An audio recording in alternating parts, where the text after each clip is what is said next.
기억해야 할 선비. 치욕스런 항복 결정에 자살을 시도한 정훈과 김상원. 정훈은 어려서부터 당시 경상우도에서 명성이 자자하던 정인홍에게 사사하여 그의 강직한 기질과 학통을 전수받았는데 선조 39년인 1601년에 진사가 되었습니다. 광해군 2년인 1610년에 별시 문과에 급제해 시강원 설서, 사관원 정원을 역임했는데 영창대군이 살해되자 격렬한 상소를 올려 비난했으며 당시 일어난 폐모론의 부당함을 주장했습니다. 이에 광해군이 경로에 제주도에 위리 안치시켰는데 10년 동안 유배 생활을 하던 그는 인조반정 후 광해군대의 저리를 지킨 인물로 지목되어 대사관, 대제학, 이조 참판 등의 요직을 지냈습니다.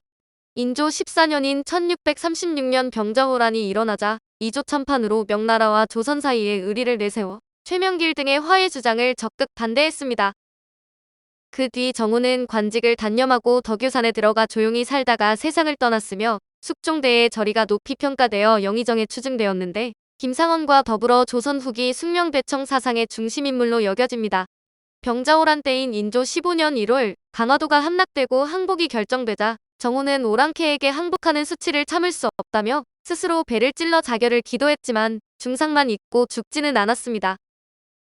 그는 자결을 시도하기 직전에 다음과 같은 시 두 편을 지었습니다.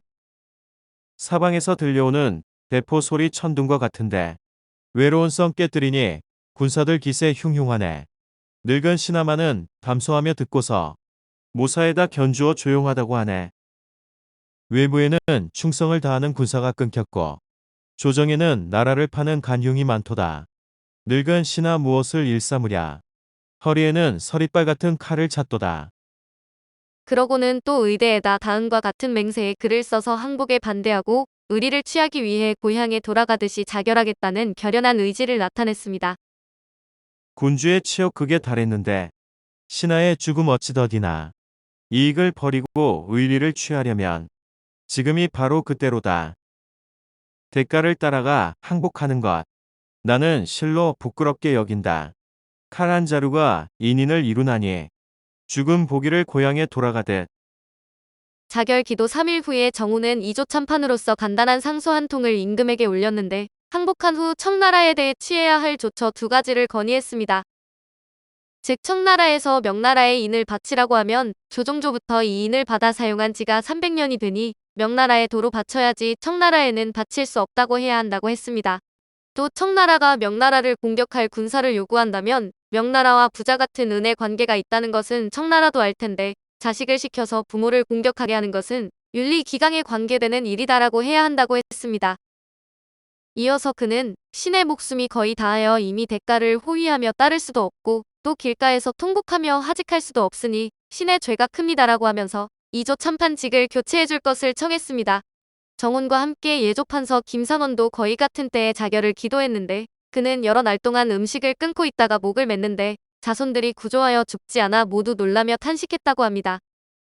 김상원은 인조반정에 참여하지 않은 청서파의 영수로 병자호란 때는 주화론을 배격하고 끝까지 주절론을 펼쳤는데 강화도가 점령되자 자결한 우의정 김상용의 동생이기도 합니다.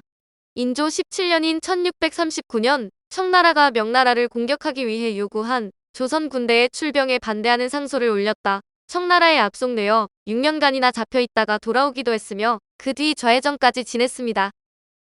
김상원과 정훈이 자결하려 한 일에 대해 당시에는 이들의 행위를 꺼린 자들이 있어 임금을 저버렸다는 비난을 하기도 했는데 김상원이 임금의 잘못을 드러냈고 더러운 임금을 섬기지 않는다고 했다며 헐뜯었습니다.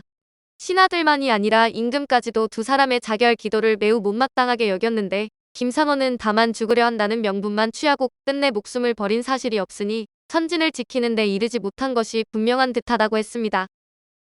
하지만 그들을 긍정적으로 보는 사람도 많았는데 부제학 이목은 임금이 치욕을 당하면 신하가 죽는 것은 복음의 도리로 임금을 사랑하는 정성이 이와 같은 사람이 없습니다라면서 그들을 두둔했습니다. 병자호란이 끝나고 정훈이 죽은 뒤 인조 26년에 우참찬 조경이 포상의 의미로 그에게 증직과 시호를 내려줄 것을 청했으나 인조는 정훈에 대한 감정이 풀리지 않아 이 요청을 받아들이지 않고 이렇게 말했습니다.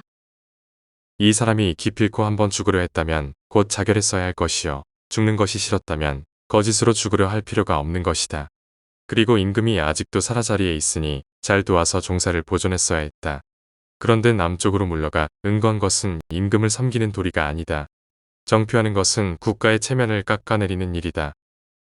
그 후에도 이들에 대한 포상 요청이 잇따라 마침내 김상원은 효종대의 영의정에 추증되고 문정의 시호가 내려졌으며 정훈에게는 숙종대의 역시 영의정에 추증되고 문간이라는 시호가 내려졌습니다.